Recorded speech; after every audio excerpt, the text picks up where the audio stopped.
Hello, in front of me I've got MEIZU M8. In this video I'll show you how to change home and work location in Google Maps. Firstly, open Google Maps.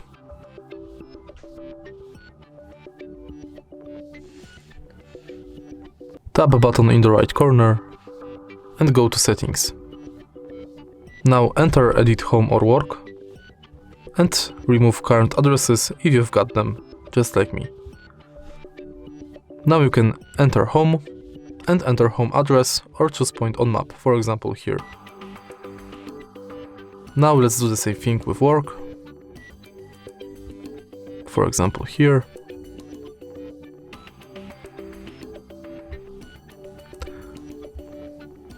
And it's done. Let's reset the app, open it again, and now we can navigate from home to work.